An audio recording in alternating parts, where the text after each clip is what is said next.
우리 다 같이 경건한 마음으로 하나님 앞에 예배를 드리겠습니다.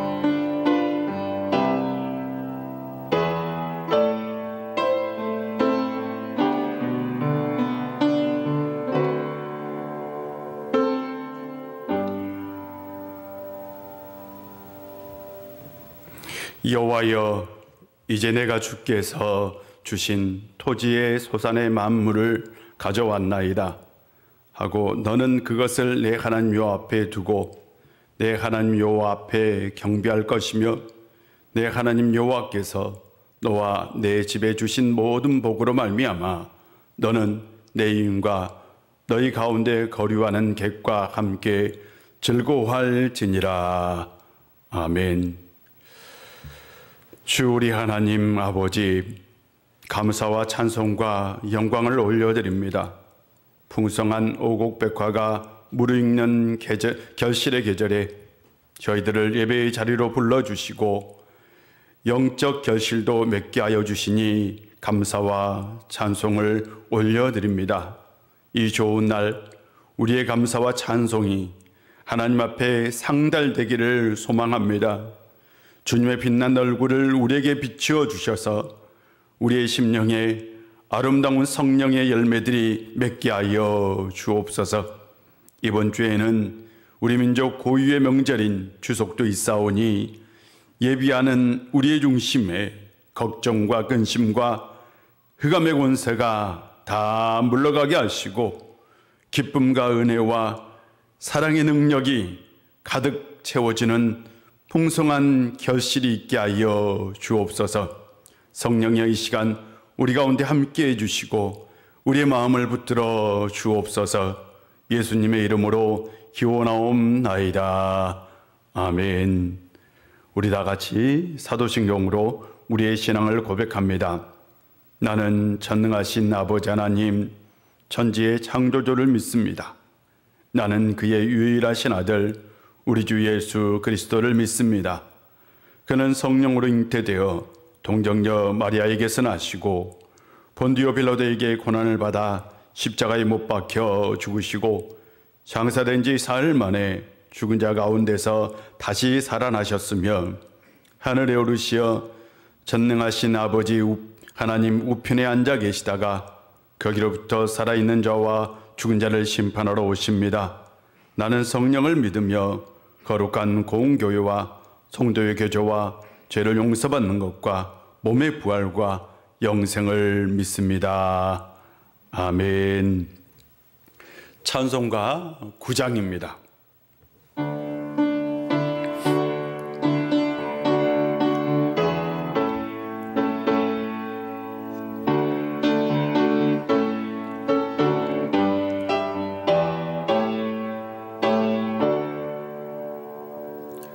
하늘에 가득 찬 영광의 하나님, 온 땅에 충만한 존귀하신 하나님, 생명과 빛으로 지혜와 권능으로 언제나 우리를 지키시는 하나님,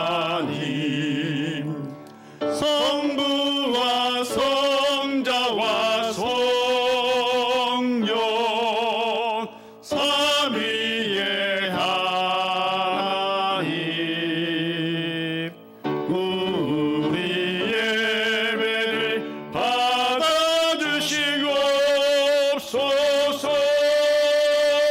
사랑이 넘치는 자비하신 하나님, 은혜가 풍성한 영원한 구원의 하나님 장애의 심령에 평안을 주시옵고 죄악과 허물을 용서하여 주소서.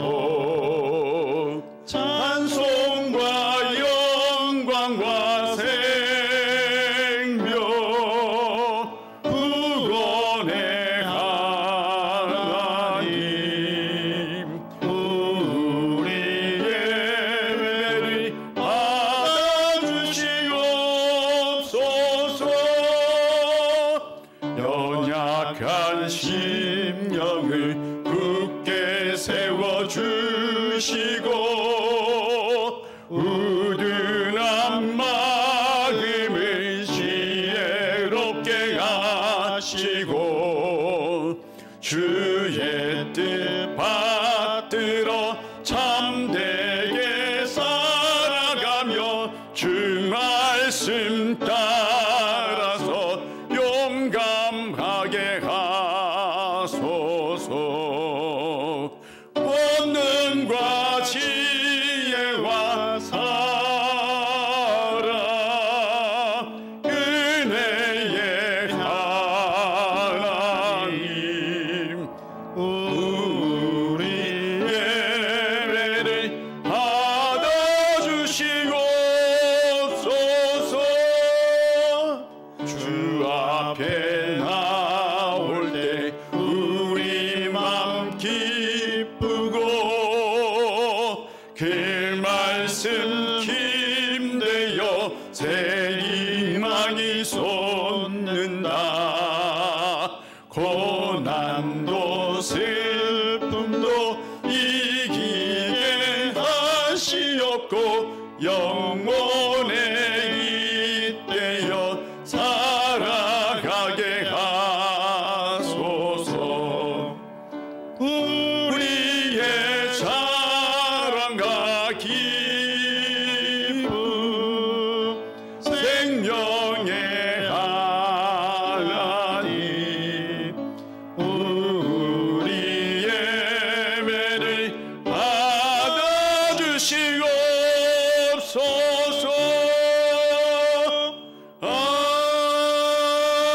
아멘. 오늘 우리에게 주신 하나님의 말씀은 요한복음 13장 1절부터 1절과 34절, 35절 말씀입니다. 요한복음 13장 1절과 34절, 35절 말씀입니다. 먼저 올해 우리에게 주신 하나님의 말씀을 우리 다 같이 합독하도록 하겠습니다. 예수는 지혜와 키가 자라가며 하나님과 사람에게 더욱 사랑스러워 가시더라. 아멘. 오늘 주신 말씀을 봉독하도록 하겠습니다.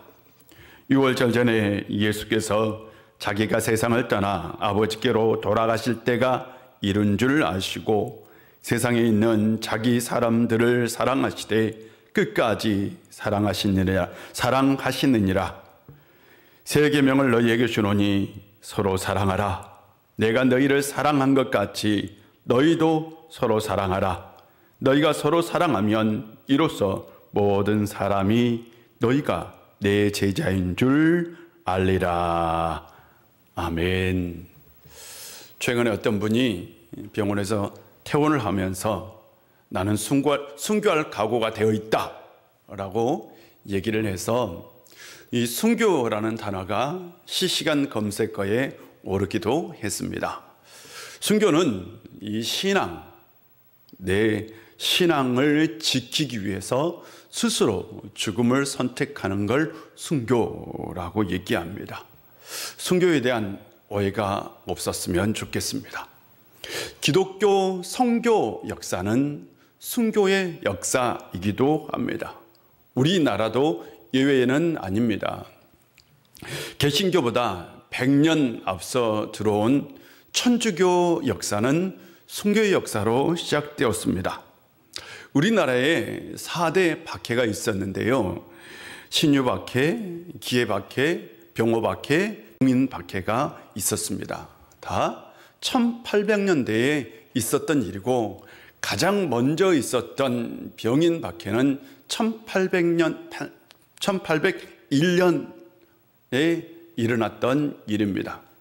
약 300명의 사람들이 순교를 당했는데 그때의 황사형 사건이 굉장히 유명합니다. 300여 명의 순교자가 나온 그 신유박해의 전말과 이에 대한 대응책을 흰 비단에 조그만 글씨로 촘촘하게 적었어요. 그리고 나서 이것을 중국에 있는 구베아 주교에게 보내려고 하다가 이 사건이 발각되고 또한 이 전모가 다 드러납니다. 그리고 나서 이 황사형은 능지처참을 당합니다. 그의 가정도 풍지박산이 났으며 가족들은 다 관노비가 되었고요. 제주도로 유배를 떠나야 했습니다. 황사형의 아내는 명문 사대가의 맏딸로 기품 높게 살아온 여인이었습니다. 그의 아버지는 정약현이고요. 그의 숙부는 우리가 잘 아는 다산 정약용입니다. 그녀의 이름은 정난주입니다. 최근 김소연 작가가 바로 이 난주라는 소설로 그녀에 대한 소설을 썼습니다. 난주는 제주에 노비로 끌려간 길에 아들에게 종의 멍에를 씌우지 않기 위해서 이 젖먹이 아이를 추자도에 이렇게 떼놓고 떠납니다.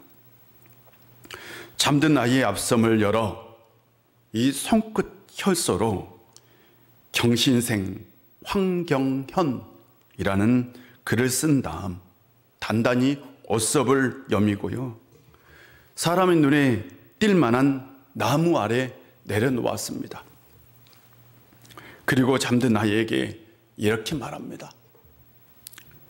어미가 떨어지거든 하늘이 찢어지도록 울어라.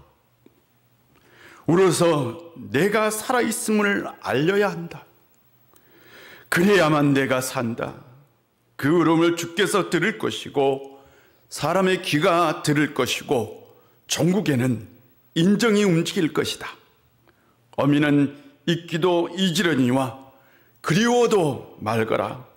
사무치는 그리움은 너를 상하게 하나니 차라리 그리움을 모르는 것이 나으리라. 극통한 아픔은 이 어미의 가슴에 묻고 피눈물도 어미가 흘릴 것이다. 너는 그저 울고 뗐으며 입고 먹으며 숱한 세월을 한날같이 아이로 자라거라. 난주의 절통한 이별의 노래는 하늘도 울리는 격정의 토로였으며 기도이기도 했습니다. 하루아침에 천한 관비가 된 난주는 사람들의 멸시와 냉조로 힘겨운 제주살이를 했습니다. 그녀의 삶은 끊임없는 고난과 고통, 시련의 연속이었습니다. 그녀는 관비로 수많은 고난과 역경을 싸워 이겨냈습니다. 그녀는 종들의 죽음도 목격하게 됩니다. 당시에 종 하나가 죽었다고 애도하는 일도 없고 장사를 지내는 일도 없습니다. 죽고 나면 누군가 명석을 말아 지게에 짊어지고 뒷문으로 나섰다가 산에 묻었습니다. 관비가 되고 나서야 비로소 천한 삶의 한가운데 있음을, 그리고 천한 삶이 무엇인 것을 알게 됩니다. 시간이 많이 흘러서 그녀는 따로 살림을 나오게 됩니다. 그녀는 제주도 가운데서도 척박하기에 이를 데가 없는 차규진의 빈민들의 이 빈민들을 위해 초막을 짓고 구유소를 만듭니다. 각종 병자와 가난한 사람들이 모여 위로를 받고 사랑을 나누는 그곳은 훗날의 교회의 모습을 보여주고 있습니다. 그녀는 그들을 위해서 자기 몸을 희생할 뿐만 아니라 제주에 와서 아들과 딸로 삼은 아이들을 헌신적으로 돌보며 사랑합니다. 그리고 그녀는 직접 그리스도를 전할 수 없는 현실 앞에 이렇게 기도하며 예를 씁니다. 봄이 되면 꽃이 피고 겨울이 오면 눈이 내리듯 자연스레 이 믿음이 퍼져나가기를, 그래서 때가 되어 이 복음이 사람들의 눈에 보이고 귀에 들릴 수 있기를. 열병과 재난이 닥치고 박해가 심해질수록 신앙은 감추어지지 않고 그 꽃과 열매가 더욱 아름답게 드러나는 것입니다. 이것이 진짜 신앙이지요. 자유인으로 살아가기를 갈망한 어머니의 소망대로 아들은 취자도에서 자유롭게 살았습니다. 그리고 37년 만에 모자의 상봉이 이루어집니다. 소설에서는 모자의 상봉을 이렇게 얘기합니다. 두 사람은 너무도 서럽고 그리워서 부둥켜 안고 울었다. 울 수밖에 없었다. 말로는 그 아픔을 전할 수 없었고 사람이 지닌 가장 원초적인 울음만이 두 사람의 지난 생애를 위로하고 달랠 수 있었다. 저녁 해가 완전히 기울어 어둠이 투벅투벅 내려앉도록 두 사람의 울음소리는 파도 소리를 이기고도 남았다. 작가는 정난주를 통해서 두 가지의 물음을 우리에게 던집니다. 신앙을 위해 목숨을 버린 사람들을 대신하여 이 땅에 남은 사람들이 해야 할 일은 무엇인가? 즉, 어떻게 살아야 하는지를 묻습니다. 그리고 그 믿음을 지킴으로 이 세상은 어떻게 달라질 수 있는가? 믿음으로 살 때에 세상은 어떻게 변화되는가의 질문입니다. 이 물음에 대한 난주의 대답은 마음을 다해 인간을 사랑하면 하나님의 나라는 자연스럽게 확장된다는 것입니다. 즉, 사랑하며 살면 그것이 신앙으로 사는 것이고 그때 하나님의 나라가, 복음이 자연스럽게 전화되고 전해지고 하나님 나라가 이루어진다는 겁니다. 이것은 그리스도인이 이 세상에서 어떻게 살아야 할지에 대한 대답이기도 합니다. 코로나가 준 위기 속에서 하나님을 믿는 우리는 어떻게 살아야 할까요? 세상 사람들처럼 죽음과 전염병을 두려워해야 할까요? 세상 사람처럼 세상에 대한 분노와 원망을 가지고 살아야 할까요? 사람에 대한 미움과 경계를 가지고 살아야 할까요? 돈벌이가 힘들다고 괴로워하며 살아야 할까요? 하나님을 믿는 우리는 이런 고난의 시대 속에서 어떻게 살아야 할까요? 우리가 읽는 본문은 세족식 후에 주님이 주셨던 말씀입니다. 세족식은 예수님께서 잡히시던 밤에 있었습니다. 예수님께서 십자가에서 처형되기 전날 밤에 있었던 사건입니다. 중요한 건 예수님께서는 자신의 죽음을 미리 알고 계셨습니다.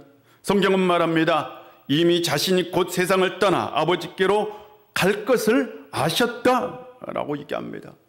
그 자리에 남는 건 제자들이죠. 그들은 이제 어떻게 살아야 할까요? 그들에게 가장 필요한 건 무엇일까요? 제자들 중에 한 사람은 자신을 팔 것입니다. 또한 그 중에 한 사람은 3번이나 자신을 모른다고 부인할 것입니다. 나머지 제자들은 다 떠날 것입니다. 인간적으로 생각하면 참 미운 존재들이죠. 아니, 보낸 시간이 얼마인데 그들은 자신을 버릴 것이고 자신을 부인할 것이고 자신을 배신할 것이고 자신을 떠날 겁니다. 그래도 주님은 내일이 오면 그들이 자신을 버린다 할지라도 오늘은 사랑해야 했습니다. 주님은 제자들의 발을 씻겨주었어요. 지금까지 한 번도 주님은 제자들의 발을 씻겨준 적이 없습니다. 그런 적이 없어요. 당시의 관습으로 상대의 발을 씻겨주는 건 사람이 할 수 있는 최고의 섬김이고 사랑입니다. 그 시점에서 주님께서 제자들에게 보여줄 수 있는 최고의 사랑, 그것은 발을 씻겨주는 거였어요. 주님께서 말씀하십니다. 내가 하는 것을 지금은 알지 못하나 이후에는 알리라. 내가 하는 그것을 너희들이 지금은 알지 못하나 나중에는 알게 될 것이다. 실제입니다. 제자들은 그때는 몰랐어요. 그러나 나중에 그것이 최고의 사랑이라는 것을 알게 됩니다. 주님께서 말씀하십니다. 너희도 서로 발을 씻어주는 것이 옳다. 옳다라는 의미는 마땅하다, 선한 행동이다 라는 뜻이죠. 예수님을 따르는 제자들은 마땅히 서로 발을 씻어줘야 합니다. 이것이 옳은 행동이지요. 내일이 오면 십자가를 져야 합니다. 내일이 오면 십자가에서 죽어야 합니다. 그러나 주님은 그 순간에도 제자들에게 집중했습니다. 제자들의 발을 씻어주면서 그들을 사랑했어요. 왜요? 제자들이 이 세상에서 홀로 남겨질 때에 어떻게 살아야 할지 삶의 이정표를 보여준 겁니다. 그것은 우리가 어떻게 살아야 하는지를 보여주는 것이기도 합니다. 주님께서는 발을 씻겨주고 난 다음에 제자들에게 말씀하셨어요. 너희 중에 하나가 나를 팔 것이다. 주님께서 제자들을 이간질시키려고 한 것도 아닙니다. 사실을 말씀하신 거죠.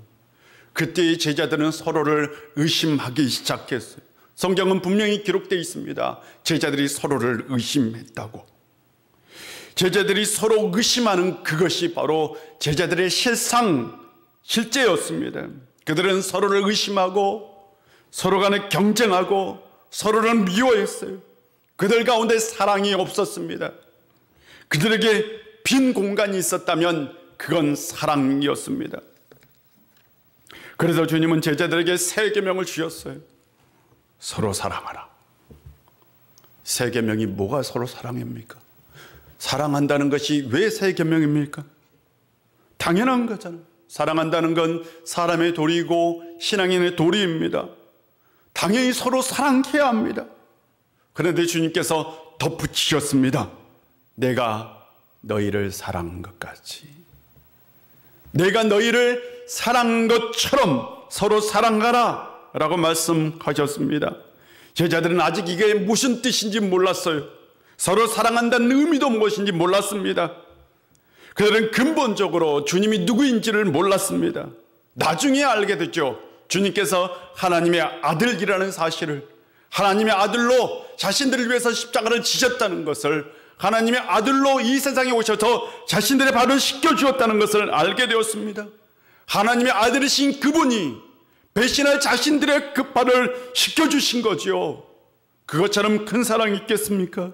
주님께서 말씀하십니다. 내가 너희를 사랑하는 것처럼 너희도 서로 사랑하라. 쉽지 않소. 그래서 요한은 얘기합니다. 세상에 있는 자기 사람을 사랑하시되 끝까지 사랑하시느니라. 무슨 뜻일까요? 목숨이 끝날 때까지 사랑하셨다. 마지막 순간까지 사랑하셨다라는 의미입니다. 주님은 그런 사랑을 제자들에게 보여주셨고, 내가 너희를 사랑한 것처럼 너희도 서로 사랑하라 라고 말씀하셨습니다. 제자들이 실천해야 할 사랑이고, 이것이 곧 기독교에서 말하는 사랑입니다. 우리는 상대가 배신할 것을 알면서도, 상대가 나를 속일 것을 알면서도, 상대가 나를 떠날 것을 알면서도 우리는 사랑할 수 있을까요? 불가능하지요. 내가 배신당할 걸 알고, 내가 속을 걸 알고, 저 상대가 나를 버릴 것을 알면서도 우리는 절대로 사랑할 수 없습니다. 그런데 예수님께서는 제자들에게 그 사랑을 보여주시고 그렇게 사랑하라 라고 말씀하십니다. 그렇다면 예수님은 제자들을 왜 그렇게 사랑하고 품으셨을까요? 제자들을 바라보는 시각 때문입니다. 예수님은 제자들 안에 있는 가능성, 제자들 안에 있는 본성을 보았던 겁니다. 자신을 버린다 하더라도, 자신을 부인한다 하더라도 그것은 제자들의 본성이 아닙니다. 두려움 때문에 온 것입니다. 주님은 제자들 안에 있는 가능성을 보셨습니다. 그들을 통해서 이루어질 하나님 나라를 보셨습니다. 주님은 현재를 본 것이 아니라 미래를 보신 겁니다. 주님은 겉을 보신 것이 아니라 속을 보신 것입니다. 제자들의 본성은 악한 존재가 아닙니다. 그들은 사랑으로 품어주면 서로를 사랑하며 살아갈 존재들입니다. 그들에게 하나님 나라를 보여주면 하나님 나라를 이룰 존재들입니다. 그것이 제자들 안에 있는 가능성이고 제자들 안에 있는 바로 본성입니다. 주님은 지금 일어나고 있는 현상을 보지 않았습니다. 그 너머에 있는 것을 본 거죠. 그것은 현상을 바꿀 수 있는 가능성이고 본성이었습니다. 그 본성과 가능성을 깨우는 것, 그것이 있다면 사랑이었던 거죠.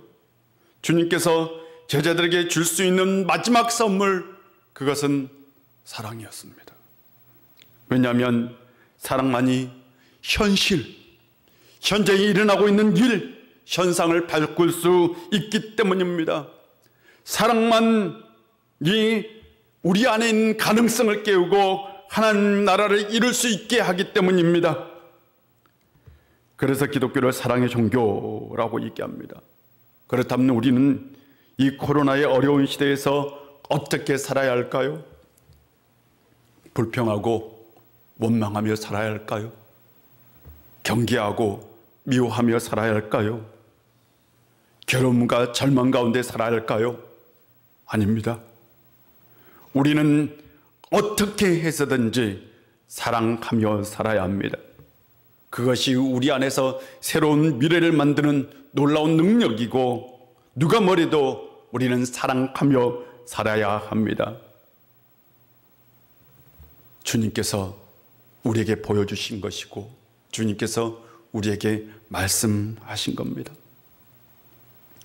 에릭 프롬은 인간을 세 종류로 말합니다. 생물학적 인간, 자본주의적 인간, 사회적인 인간을 말합니다. 생물학적 인간은 말 그대로 생물학적 욕구를 가지고 사는 인간을 말하고, 자본주의적인 인간은 자본주의 영향 속에서 살아가는 인간을 말합니다. 사회적 인간은 사회적 존재로서 인간입니다. 그런데 인간에게 사회적 욕구가 있어요. 이 욕구는 세 가지입니다. 사랑, 자유, 생산성입니다. 매우 중요합니다. 인간이 인간되게 하고 우리 안에 가장 우리가 기본적으로 가지고 있는 욕구는 바로 사랑, 자유, 생산성입니다. 사랑은 관계 속에서 이루어지는 가장 기본적인 욕구이고, 자유는 압박과 통제를 벗어나려고 하는 보다 더 나은 미래를 이루는 기본적인 욕구이고, 또한 생산성은 무엇인가를 생산해내는 창조적 행위를 말하며 사회에 기하는 존재가 되는 겁니다. 이 생산성이 우리에게는 삶의 의미를 부여합니다. 우리 인간에게 절대적으로 필요한 것이 있다면 사랑, 자유, 생산성입니다. 그런데 자본주의 세계 속에 살면서 우리는 자본주의의 지배를 받고 있습니다. 자본주의가 인간을 지배하는 세 가지 감정이 있습니다. 고립감, 무력감, 권태감입니다. 현대인들이 가지고 있는 3대 감정이기도 합니다. 이건 사회적 욕구인 사랑, 자유, 생산성과 관련이 있습니다. 고립감은 우리는 어렸을 때부터 경쟁하며 싸우잖아요. 경쟁하며 자라잖아요. 계속해서 우리는 경쟁하며 살아갑니다. 그래서 경쟁하기 때문에 인간은 고립됩니다. 그래서 가족이 있어도 외롭고요, 결혼을 해도 이 감정에서 벗어날 수가 없어. 이것은 곧 사랑의 결핍이 고립감입니다. 무력감은 잘잘된 경험입니다. 이것이 축적되면 이게 무력감이 돼요. 뭔가를 하고 싶은데 하지 못하게 합니다. 바깥에서 놀고 싶은데 엄마는 공부를 하라고 해요. 이런 것들이 계속해서 자라가면서 쌓입니다. 즉 자유의 결핍이 무력감입니다. 권태감은 생산적인 일을 하지 않고 있다고 느낄 때입니다. 내가 뭔가를 하고 있는데도 내가 사회에 기여한다 하지 않을 때, 사회에 기여하고 있다는 것을 느끼지 못할 때. 예를 들어서 노동자가 있어요. 노동자가 천대를 받아요. 이 사람은 생산적인 일을 하고 있으면서도 생산적인 일을 하고 있다고 느끼지를 못해요. 그때의 권태감이 옵니다. 생산성의 결핍이 권태감입니다. 인간이 가지고 있는 사회적 욕구인 사랑, 자유, 생산성, 이것을 자본주의 인간 속에서 살아갈 때는 우리는 이것을 다 잃어버립니다. 자본주의 인간 사회 속에서 사랑에 대한 착각이 있습니다. 사랑을 받는 것이다 라고 얘기하죠. 우리는 사랑을 끊임없이 받으려고 합니다. 근데 사랑은 본래 주는 것이죠. 사랑은 받는 것이 아니라 주는 것입니다. 사랑이 주는 것이 됐을 때에 사랑을 컨트롤할 수 있고 사랑의 주체가 될 수 있는 것이죠.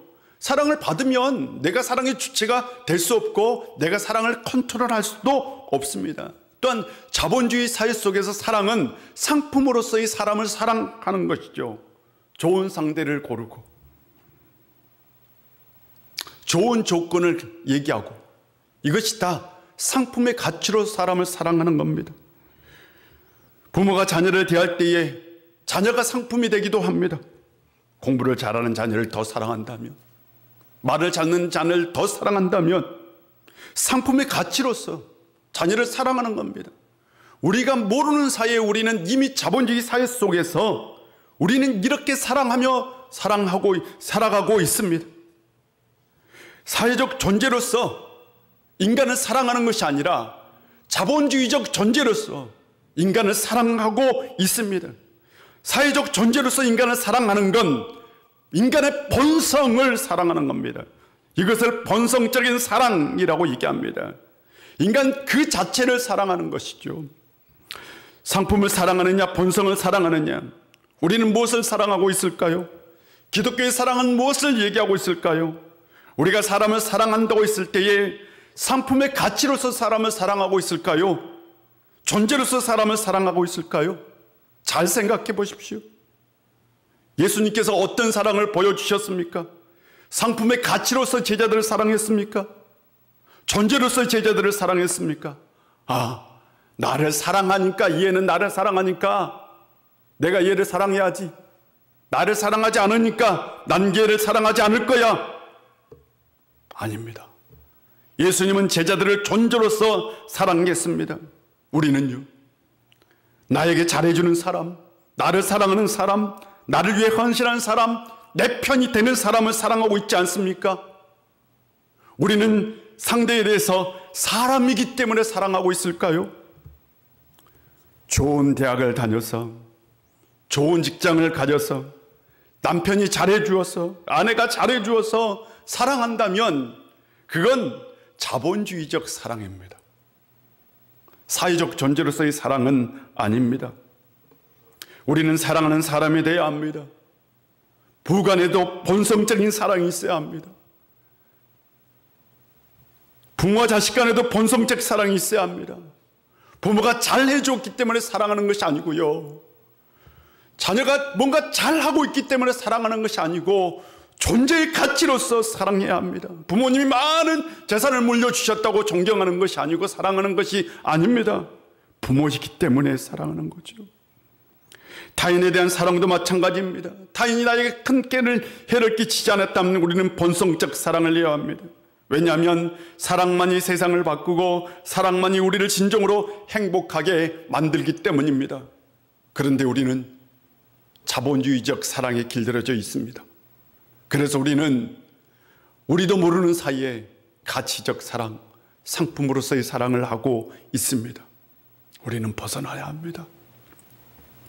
어거스틴은 인간을 행복하게 만드는 것 사랑이다 라고 얘기했습니다.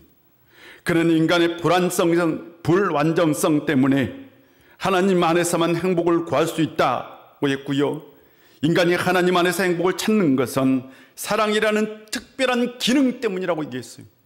사랑이란 특별한 기능 때문에 우리가 하나님 안에서 행복을 찾는데요, 인간을 행복하게 만드는 것은 사랑이며 이 사랑은 하나님이 인간에게 부여한 인간의 본성, 즉 최선의 아름다움이라고 얘기합니다. 그는 우리가 자신을 사랑하는 것처럼 타인을 사랑하지 않으면 그만큼 불행한 조건에 노출되어 있는 것이고, 이 불행으로부터 벗어나는 것은 타인을 사랑하는 것이다 라고 얘기했습니다. 인간의 진정한 행복은 사랑하며 사는 것입니다.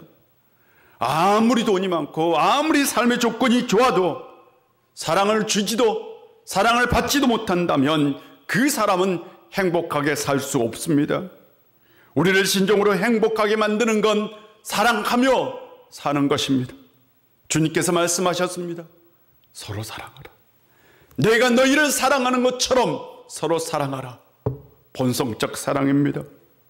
행복하게 살고 싶나요? 주님께서는 분명히 우리에게 얘기합니다.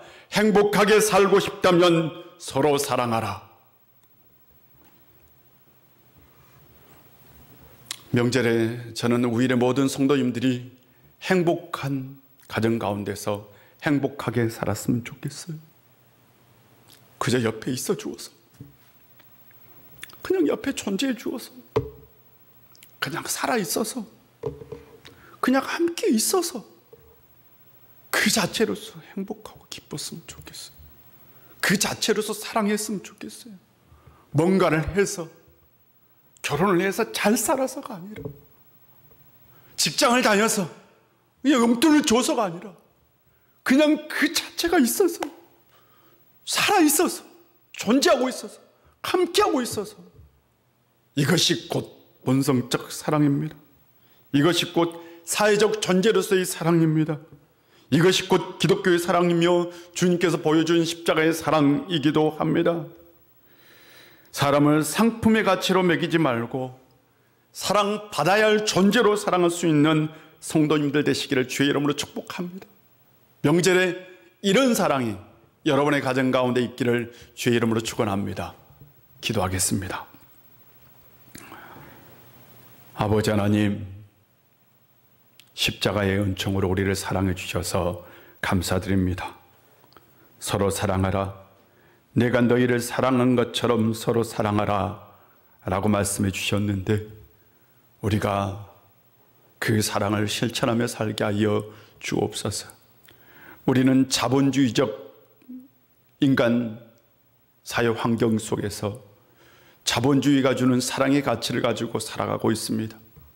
우리는 때로는 상품으로서, 어떤 조건으로서 사랑을 실천하고 있습니다. 그것이 아닌 사회적 존재로서 주님께서 보여주신 그 십자가의 사랑, 그 사랑을 실천하며 살아갈 수 있는 저희들 되게 하여 주옵소서. 아버지 하나님, 이 명절에 모든 가정들이 사랑함으로 행복하게 하여 주옵소서. 예수님의 이름으로 축복하며 기도합니다. 아멘.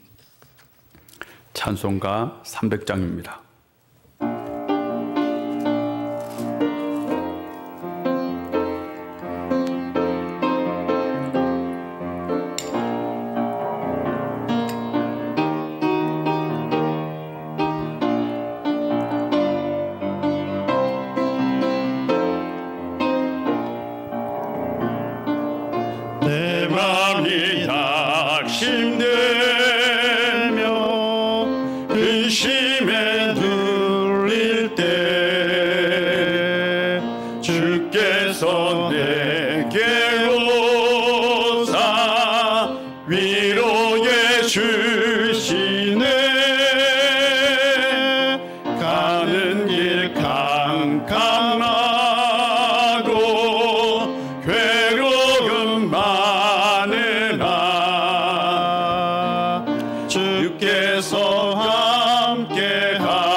사라지고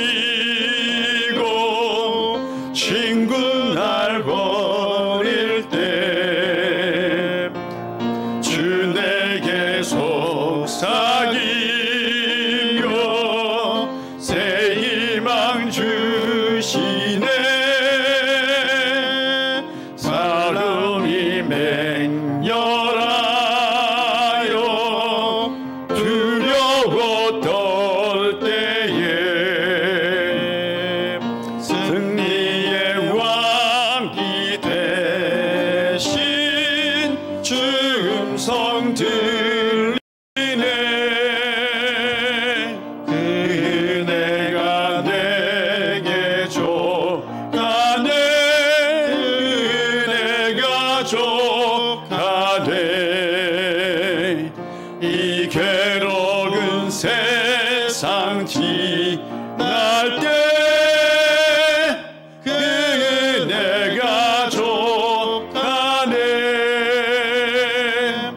범인이 가득 차고 눈물이 흐를 때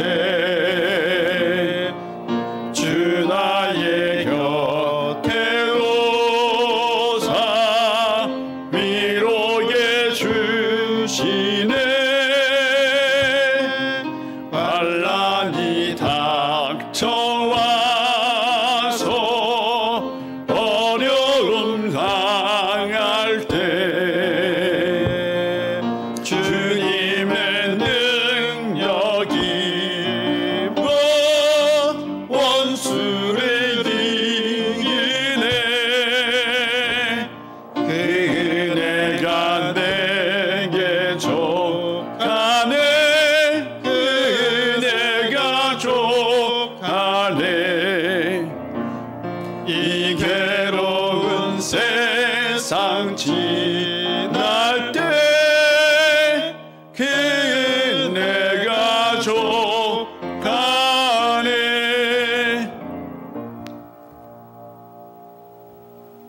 기도하겠습니다. 하나님 아버지, 참 감사드립니다. 한 주간 동안 우리의 삶 가운데, 우리의 인생 가운데 역사하여 우리의 삶을 이끌어 주시고 우리의 인생 가운데 함께하여 복의 복을 다하여 주시니 감사드립니다.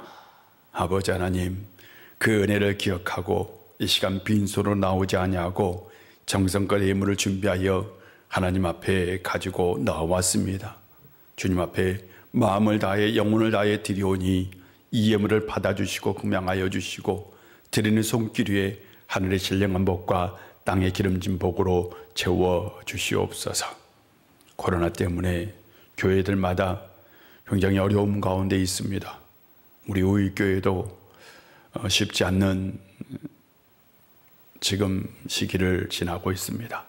아버지 하나님, 하나님께서 은혜를 주셔서 보호하신 가운데 성도들을 지켜주시고 또한 우리 우일교회를 지켜주셔서 이 어려움을 잘 헤쳐나갈 수 있는 믿음과 신앙을 주옵소서. 아버지 하나님, 특별히 지려진 예물을 통해서 꼭 하나님 나라가 이루어지고 우리 우일교회가 든든하게 서가게 하여 주시옵시고 한 주간 살아갈 우리 성도님들 함께 해 주시고 도와주옵소서. 예수님의 이름으로 봉헌 기도 드립니다. 아멘.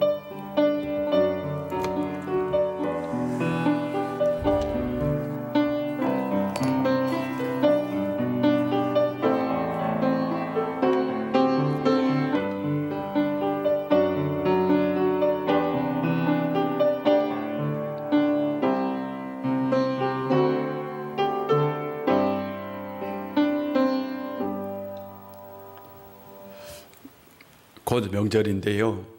한 주간 동안 하나님 은총 가운데서 가정 안에서 꼭 서로를 사랑하며 서로를 격려하며 또한 서로에게 힘이 되고 용기가 되는 그런 삶을 사는 우리 교회 성도님들 되었으면 좋겠습니다.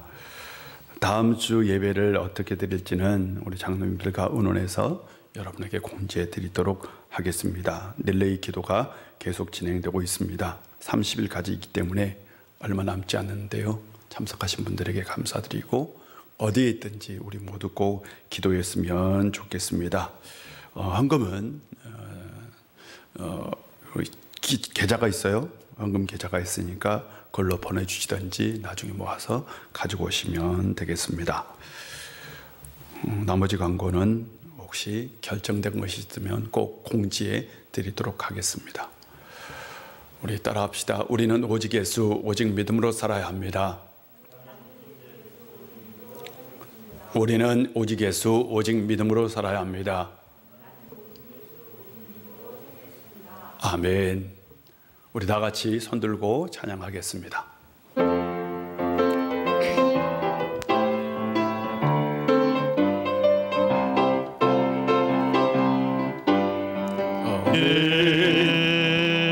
담장 너머로 뻗은 나무 가지에 푸른 열매처럼 하나님의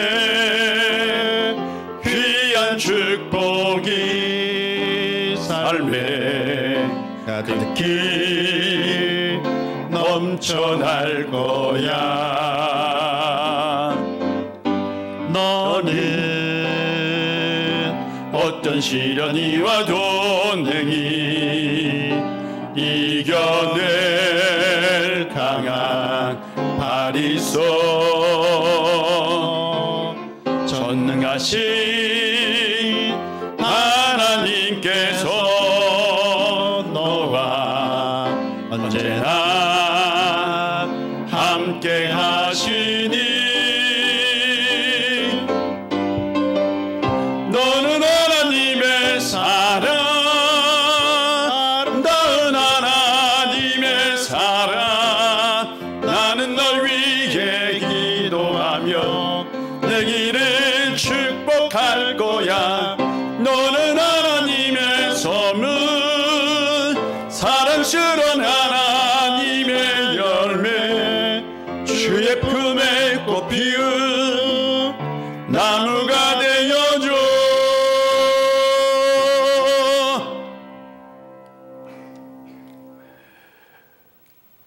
제자들을 끝까지 생명이 다할 때까지 사랑하신 우리 구주 예수 그리스도의 놀라우신 은혜와 우리 아버지 하나님의 크신 사랑과 성령 충만한 역사가 내가 너희를 사랑한 것처럼 너희도 서로 사랑하라 라는 말씀을 기억하고 가정에서, 삶의 터전에서, 직장에서 삶을 실천하며 사랑하기를 원하는 우리 우일의 모든 권속들과 그들의 가정 가운데 그리고 이 나라와 민족 위에 이제부터 영원히 함께 하시기를 간절히 축원하옵나이다.